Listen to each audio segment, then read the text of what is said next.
Well, we are live with another episode of National Divorce Talk Raw with your host, Marc Ruiz Evans. That's myself. Special guest for this week is, and currently still is, or has been, the newly elected CEO of the Cal-Exit Movement, Jason Wright. Thanks for coming on the show. Appreciate that. Thanks for having me. Hope you've enjoyed the stay at the studio in beautiful downtown Fresno. Let's get right into it. We want to keep you informed of all the relevant data points, news, articles, or things that relate to the discussion about peaceful national divorce or national separation as we talk about it. So recently, this video came in. We found this out from a fellow Cal-Exit Movement member, and I'm going to show that to you right now. Okay, so this is this book right here, American Secession, The Looming Threat of a National Breakup by F.H. Buckley. It is one of 3 books on secession that's been written. The other one was by Stephen Marsh called The Second Civil War. And the other one was, I believe, called Break It Up by Richard Kreitner. Richard Kreitner was a liberal. Marsh is a conservative. Buckley is a conservative. Those are the 3 books that have talked about secession in the last 2 years. And all 3 reference Cal-Exit as a likely one. What about Progressive Solution? Progressive Solution is also another book. By you, Elliot Axelman. Yeah, and yourself. Yeah, yes. Just saying. That's one we produced. I'm talking about mainstream books that are already out there that aren't necessarily tied to a particular movement. Obviously, there is the Progressive Solution, which is kind of quasi-progressive and conservative and talks about secession. But I just wanted to point out there's 3 books in popular lexicon about secession, and all 3 reference Cal-Exit as likely. Today we're going to be talking about American Secession by F.H. Buckley. I interviewed F.H. Buckley directly here. We might be able to show you that in a minute. So we talked directly about us. He knows about Cal-Exit. He knows who we are. So let's go right to F.H. Buckley. Now, this was him discussing his book, I think a few days ago, and it was at the FH Memorial Lecture at the Austrian Economics Research Conference hosted Mises Institute in Auburn, Alabama. That's going to be key. So pay attention to the fact that he is in Auburn, Alabama.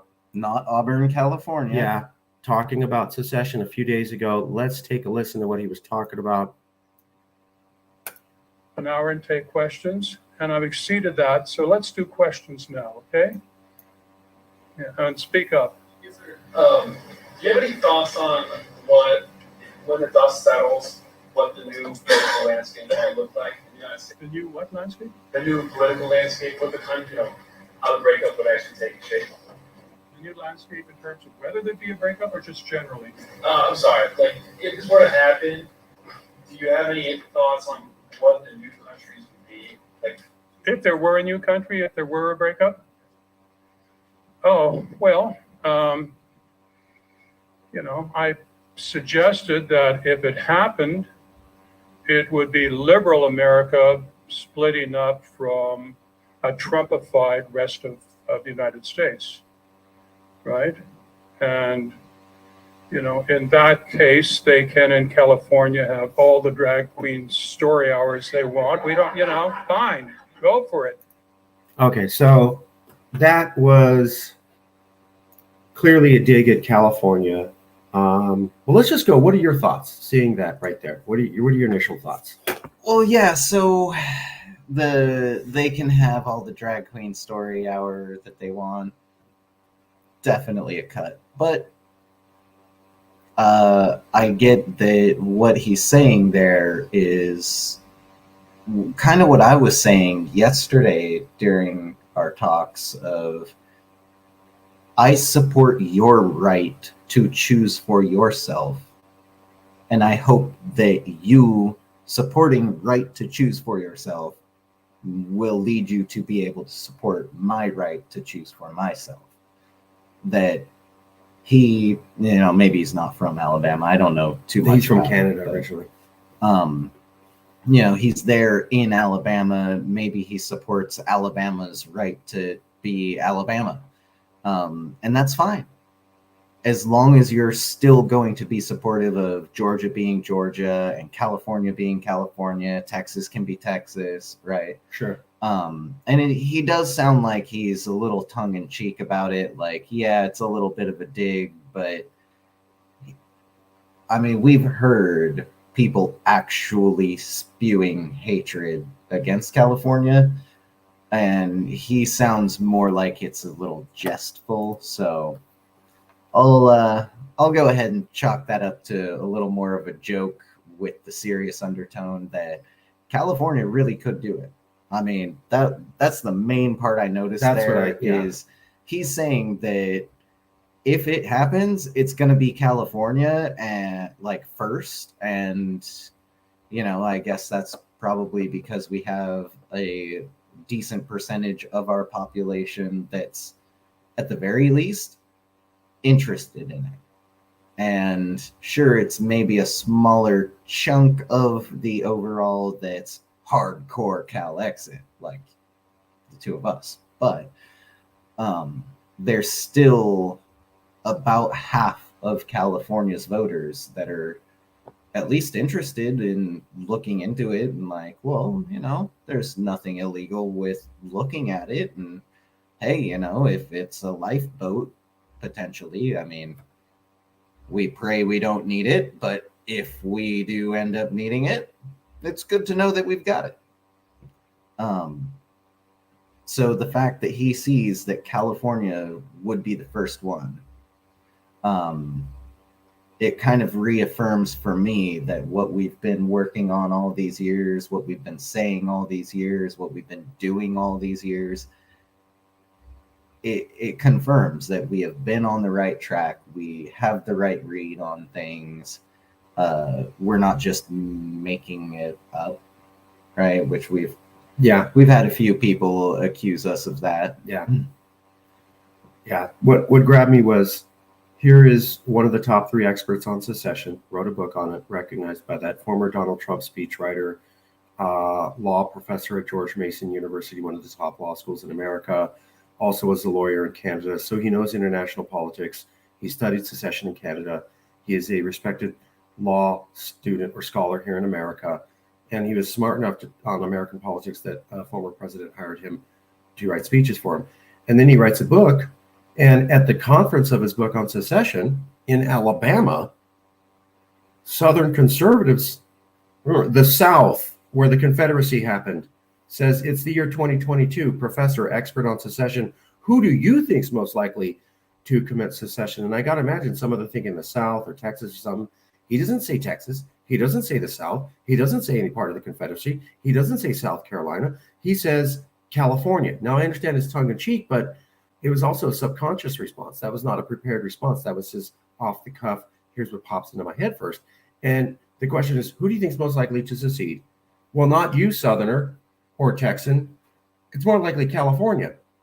Now, he said that in a joke, but that's what I heard. We have the secession expert saying that. And he pointed out that it would be the non-Trump parts of America breaking away from the very heavily Trumpified America. Yeah, which is exactly what we have been saying since 2016, that America is Trump, and the only way to be free of him is to gain independence. Well, especially since he's coming back. Well, we just discussed the poll yesterday. I'll see if I can find that, where Trump is projected to do better than Biden by 5 to 6 percentage points. So here's a secession expert saying, oh, I think California is most likely to secede because they're not going to be tolerant of Trump's America or another Trump-like president coming into power. And literally yesterday, 24 hours ago, we covered how there's a poll showing that Donald Trump is now more popular than Joseph Biden, aka predicting the scenario that Professor Buckley posits as the most likely one to leading to a state to secede. I think that's significant. Yeah, well, and remember the first time around when Trump was elected, the next day after the elections, it was estimated between 1 and 1.5 million people ended up marching, parading through the streets of Los Angeles with the F Trump and Yeah. Cal exit now. Yeah. And Yeah.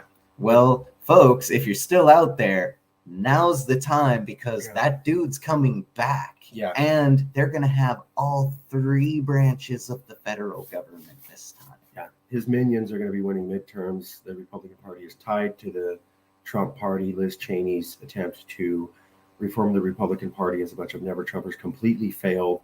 It is Trump's party. Ted Cruz basically said that after, I think, the CPAC meeting a year ago. So when Republicans take midterms, it's not just Republicans. It's Trump's Republicans won midterms. And then Trump himself, or someone like him, is going to come back in 2024. Well, it's going to be the orange one. Yeah. Well, everything that we predicted. This is America. It's not going away. These are your fellow Americans. And now we have a professor saying what we have always postulated. California cannot stand Trump. So when there's more Trump coming, and when they have no other conclusion but to accept that America is Trump, they will have to secede. The only logical place to go. Yeah, and being down in Southern California this last month, I met a lot of people who seem much more libertarian than they do seem Republican. Sure, they probably vote Republican because it's a bigger party, Yeah. and therefore their vote's more likely to get some result, right? Yeah. But I can't help but notice how little even the right wing of California voters actually fall in line with or identify like along that specific line with Trump. They're still, right wing ish, but they're not Trumpers. They're not Trump wing. They're right wing. Yeah. Yeah. All right, we're going to show you another excerpt from the speech by Professor F.H. Buckley to conservatives in Alabama, I believe. The other way, actually, too. And the CalExit folks have figured that out, right? So there are have and have-not states.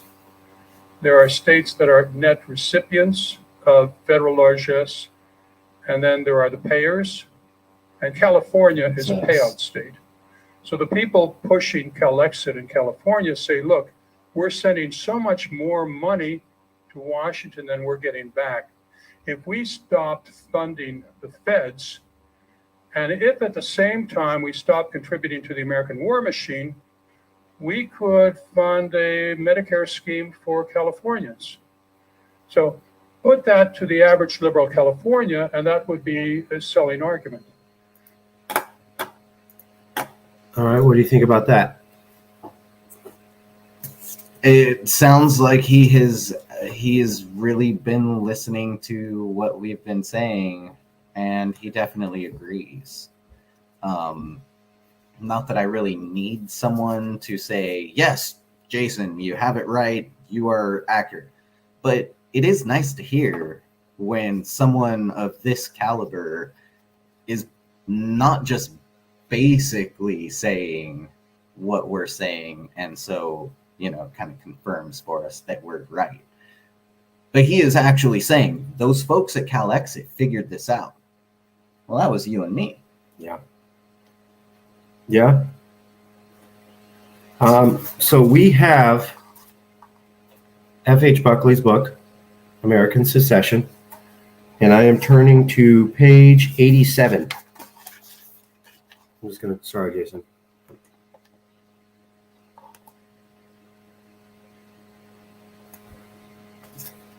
So you might want to pause the video here if you want to take a minute to read. I'm going to read it to you. I just wanted to see it actually came from the book. I'm reading from page 87. From Professor F.H. Buckley, quote, what would secession mean for California in this regard? Question. Of the U.S. military budget of $693 billion for fiscal year 2019, California taxpayers provided 1/8, or $87 billion. Suppose that the new Republic of California took its military budget down to Canadian levels as a percentage of GDP. That's something we literally suggested. That would allow for a peace dividend of about $1,100 for each Californian. But why have a military at all? Why not save the entire $87 billion? That would amount to $1,900 peace dividend for each Californian. Perhaps California might prefer to invest the money saved in its social programs. It's often been said that other countries finance their single-payer medical systems by free riding on the American military. If California saved the $87 billion a year it now puts into military spending, that would almost pay for a single-payer system, according to estimates made by the Los Angeles Times. Suppose then that Californians were offered this choice in a secession referendum. You can stay in the Union and fund the American military, or you can leave it and fund healthcare for all Californians. Kind of a no-brainer. Page 87. Here's the book. Talks about CalExit a lot, and that's the argument that he made. And so what we're seeing is an expert on secession, when he's in the former Confederacy, is asked, who do you think is most likely to secede? And he jokingly says California. And then everybody laughs and says, yeah, you're kind of right about that.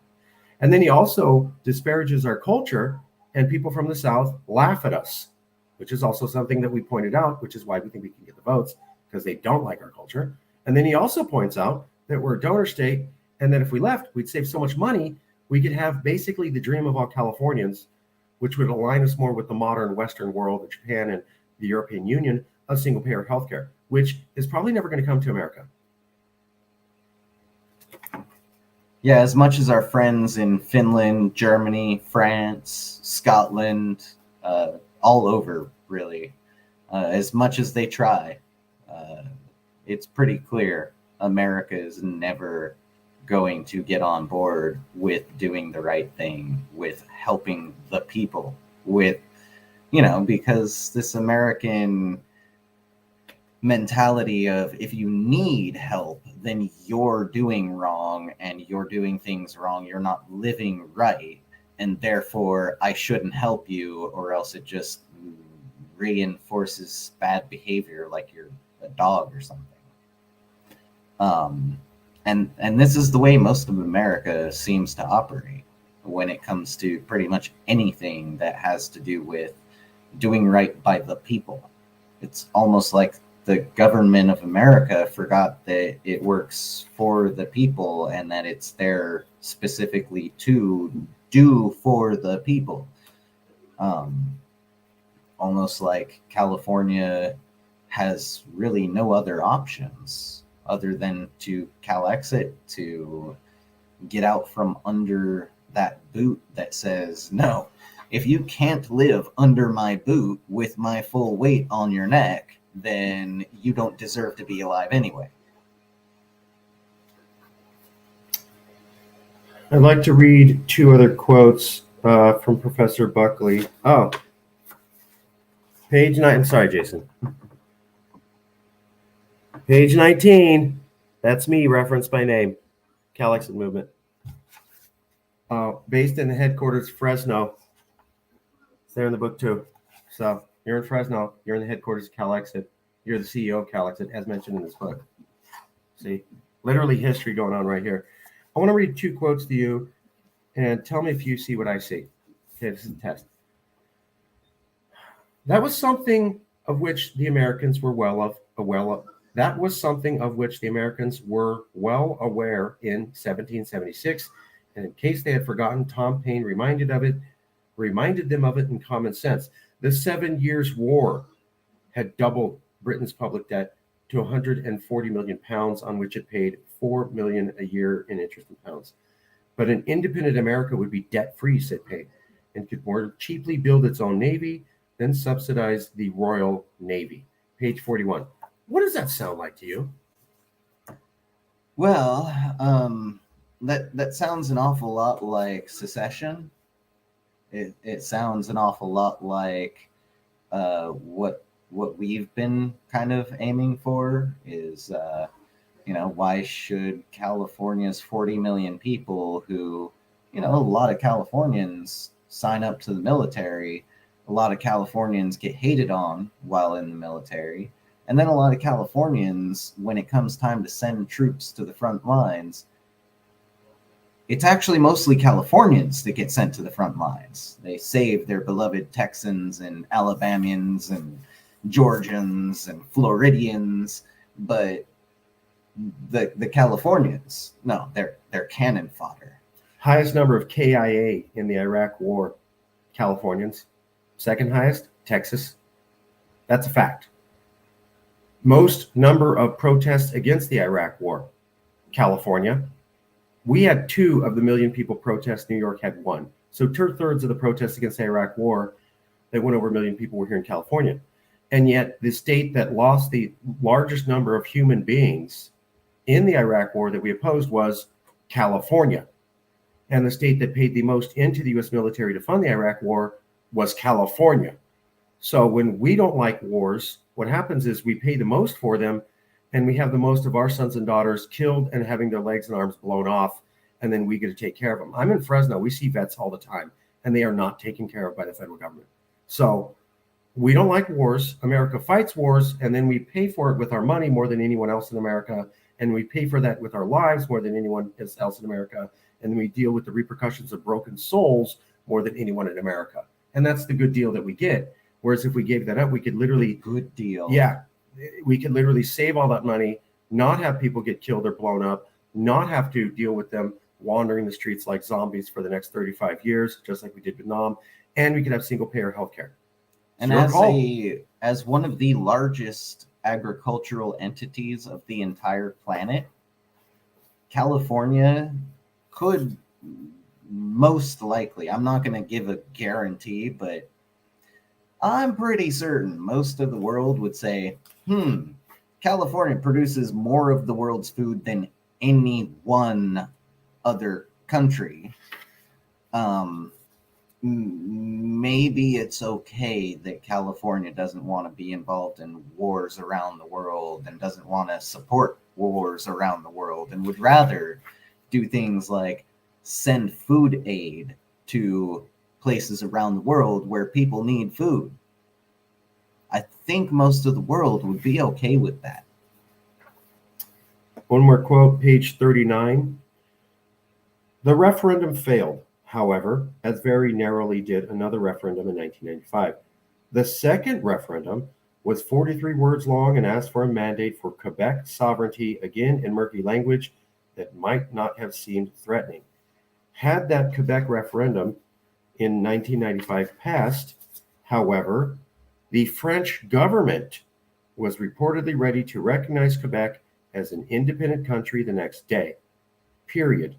That might have sufficed to establish the province's independence, even as the French recognition of an independent America was so crucial in our successful revolution. One of the things we talked about is you're not a country unless you're recognized as a country. And so literally here in this book, he's talking about Quebec had a referendum for secession, like we filed here in California, and ours didn't pass, but neither did theirs. And he's saying, if that peaceful, legally processed referendum in Quebec had passed, and if the French government did what they had been talking about, which is recognize Quebec the next day, they might have automatically been an independent nation within 48 hours. They might have become an independent nation within 48 hours. They had a referendum. We want to be independent. The people could vote for it. If they got the majority threshold, which they did not, a foreign country could say, we recognize you. And he's saying that might have been enough to make them independent. Well, we have filed referendums on if you want to secede 5 times or 4 times, and we have had them approved by Kamala Harris and Javier Becerra, who now work for the federal government. Nobody said anything was wrong with that. And we had a symbolic embassy in Russia, a Security Council member of the UN, and NBC or ABC television literally said, if California secedes, they now have one of the key linchpins to becoming independent, which is recognition by a foreign country, let alone a superpower. So if Quebec only needed to have a referendum and then be recognized by one sizable country to become independent, what does it say that we have filed 3 referendums? We have had 3 different attorney generals say it's legal. We could have gotten the votes, and we were already in line to have a superpower and a Security Council member recognize us. Sounds like we could have also achieved independence within 48 hours of a successful vote by the California public. Yes, I totally agree. I would also point out Monsieur le Président Emmanuel Macron, he at one point was talking about Armenians and talking about how Armenians live in places around the world, given the genocide against them. And he starts naming off that they live in countries around the world, such as France and California. Didn't say America, said California. He's naming off countries and says California. And here we are talking about the French government was ready to recognize the sovereignty, the independence of Quebec right when it happens.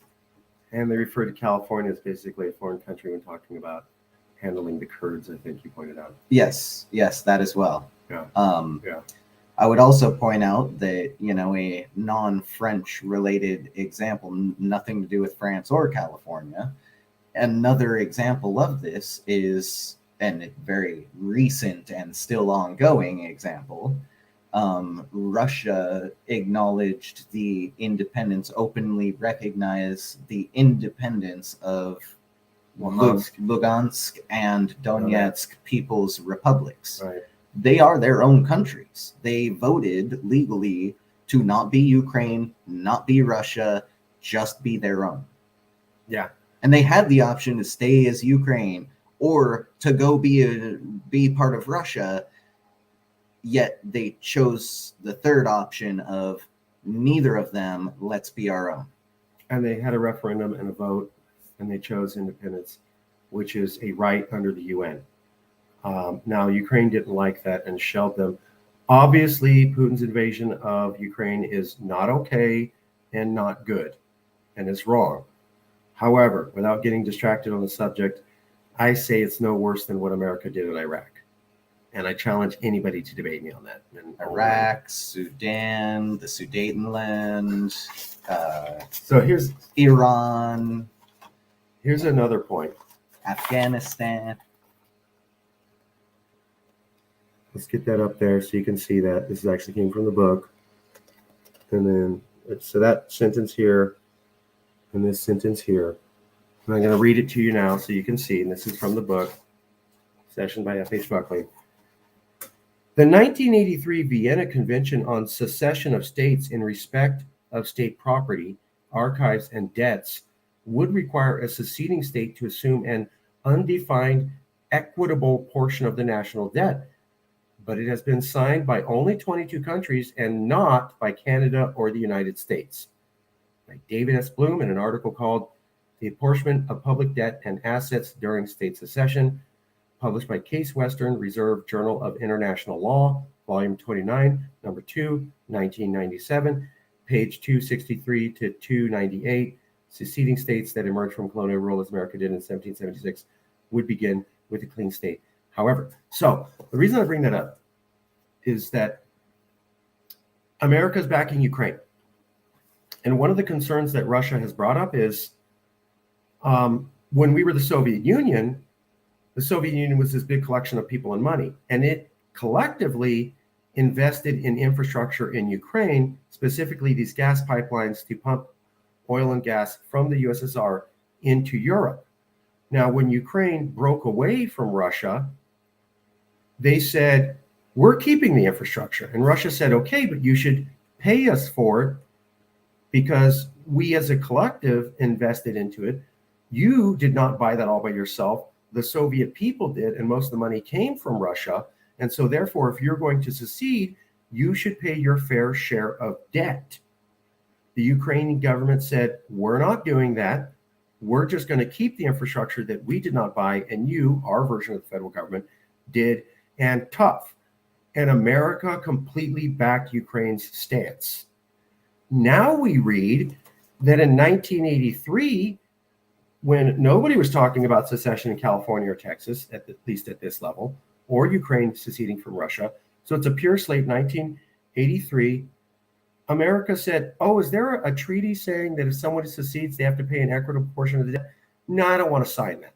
So 1983, America says, we don't believe in signing a contract that says when you secede, you have to take on a fair portion of the debt. Which is great for us in California because not only does that mean we won't have to pay the hundreds of trillions of dollars that they've been just literally throwing down the Pentagon hole, but also, the military infrastructure they've got all over California, we can keep that. Or they can And- leave. One of the two. Well, yeah, I mean the personnel can leave, but the infrastructure, we can keep that. We don't have to just like blow it up and demolish it or something. Yeah. So It's ours. Coronado base, like, cool, It's still ours. be Coronado, California. Yeah, the federal Um, irrigation project, all federal buildings, anything built by the federal government, the freeway system, all that stuff. One of the detractors against Calexit is, well, America built all this stuff. You can't leave and take it. Or if you leave, you have to take your fair share of the debt. And we said, we'll take our fair share of the debt, but we want an equal proportion of the military. But now what we're reading is that in 1983, America said, if you want to secede, you don't have to pay off your fair share of debt. And then in 2020, it said, hey, Ukraine, if you want to leave Russia, you don't have to pay off the fair share of the debt. You can just keep all the infrastructure that you didn't afford and was built when you all thought you were one, and just keep it. So America said, we don't think you should have to pay the fair share of the debt. And then America literally acted in a capacity saying, we don't think you should have to pay the fair share of the debt. So America is going to have to do the same for us. Yes, or they lied. And they're hypocrites. And if we take this to And international they'll court, have they'll to go lose. to Ukraine and say, Yeah. hey, I know we've been saying a certain thing and we've been doing certain things, but now we have to 100% backtrack all of that, complete 180. You guys got to pay out the wazoo for all of this stuff from the old Soviet era. So when we secede, we should be able to secede and keep everything and not have to pay any of the debt. And if anybody in America complains, we can say, well, you said in 1983 that you didn't believe in that. And you said in 2020 that you don't believe in that. So that's two major instances on the world stage where you said, we don't actually view that as fair. Just go ahead and leave and take whatever you want. And so now you're going to contradict your statement and action over a 4-decade time frame to punish us. Well, guess what? California has more lawyers than anyone on earth. We'll go to the International Criminal Court or the International Arbitration Court, and you'll lose hard. Really hard. And so anybody who's saying we have to pay the debt, I just want to point out here's these good counter arguments saying, no, we don't. Well, and so here's the other thing that interests me about this topic is that technically it does work in America's favor when it comes to California breaking away, reinstating our independence. It does work in America's favor to say, yeah, no one pays any of the debt when they break away. And here's why. Because ultimately, if they did mandate that, California still wouldn't have to pay debt. America would owe us trillions of dollars, probably $100 or $2 trillion. That's both pinkies worthy right there. Trillions. Because America doesn't have that money coming in over a 10-year period. That's why they do the, finance the debt and all of that they do to keep them military aircraft flying overhead. Ultimately, That is the California. military debt, by the way. Oh yeah, I can Yeah, we have a little more airways. Ultimately, California could afford to say, okay, America, you've been bleeding us dry.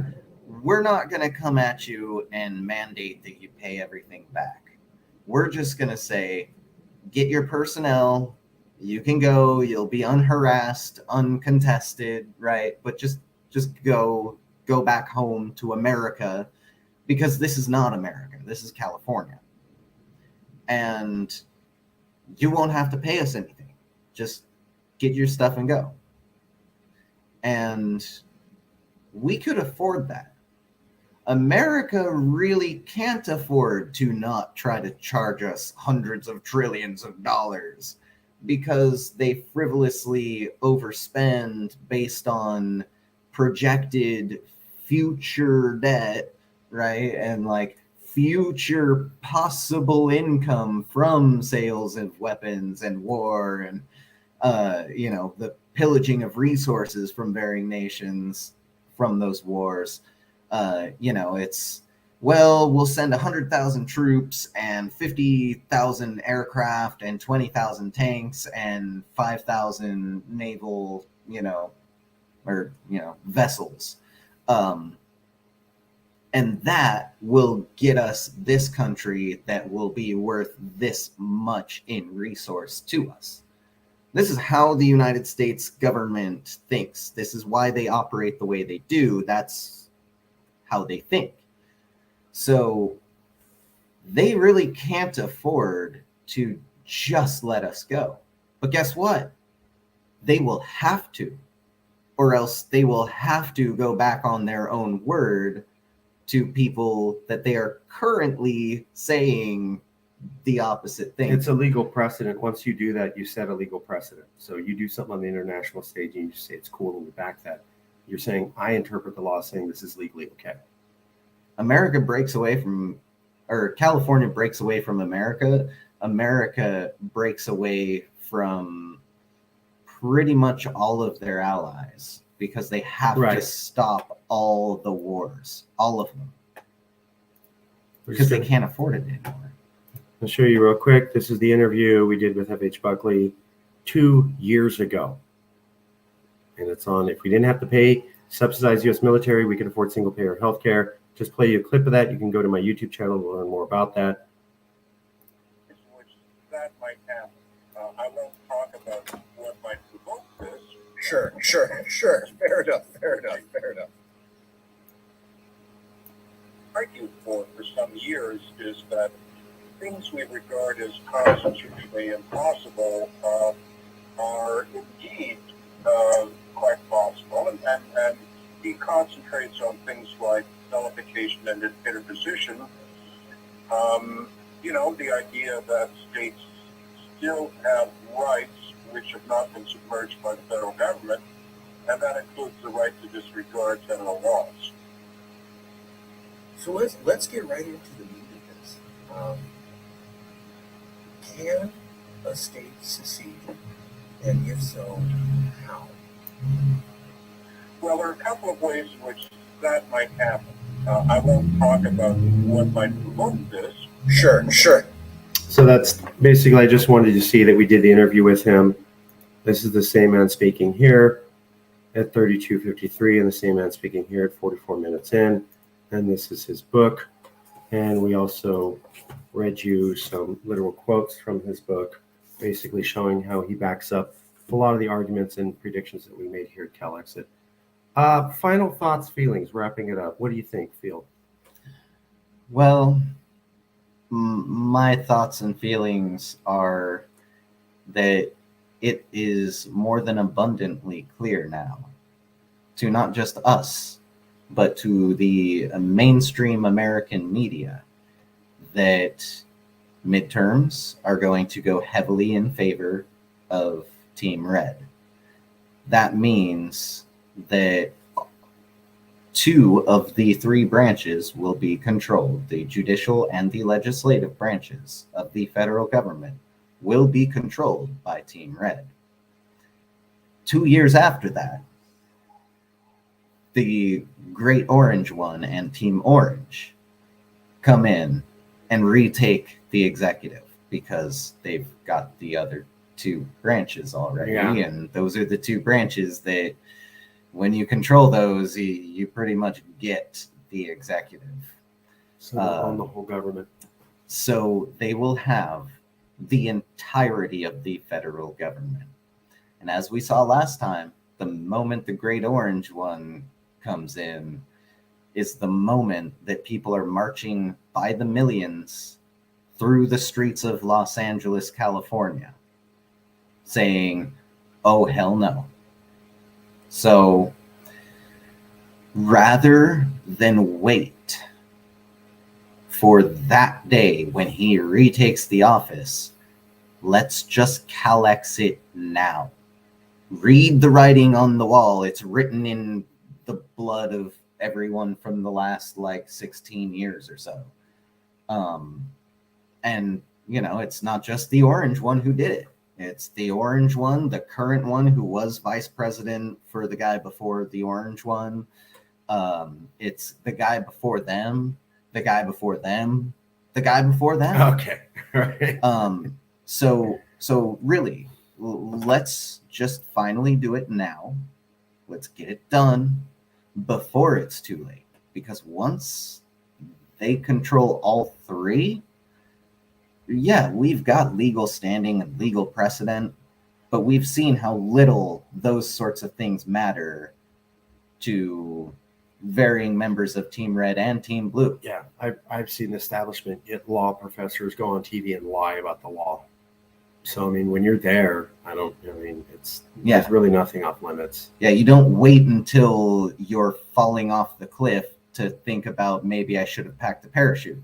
Yeah, you're not on a sinking ship and the water's coming up to your knees, and then go, maybe we should think about building a life raft. Not even build one, but let's just think about building a life raft as the water's lapping up against your thigh. No one does that. So that's called dumb, but that's where we're at now. So instead of be dumb about it, let's be smart about it. Hopefully this year we will have some things being filed, some varying levels of paperwork. Gotta not say too much. Yeah. But there are some exciting things in the coming works, and it's one reason why, as the new head of CalExit, I am going on this envoy mission to go and speak with everyone who could potentially become the nation of Pacifica. Because ultimately, we would be, as Pacifica, we would be the world's leaders, the world's superpower, and not because we have nukes, but actual power. Nukes aren't actual power, especially since they don't usually push the red button.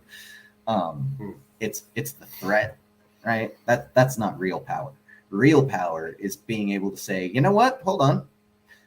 I'm going to stop all my goods real quick because I don't like the way that your country is killing off people when they come from my country over there. So now we're not going to send goods to you. And all of a sudden, that recipient country says, oh, shoot, okay, hey, we will stop that immediately because your goods are worth much more to us than our ability to kill your people. Yeah. That's real power. And we can do that easily. And 6 months, midterms, basically 6.5 months. So we have about 2 years from now. 2 years from now, will you all be ready? And if you're not able to say yes now, will you please consider getting yourselves ready, get your family members ready, save as many people as we can before it's too late. It's going to be a bump in midterms. That's only a few months away. All right, we'll leave it there. Thank you, everybody.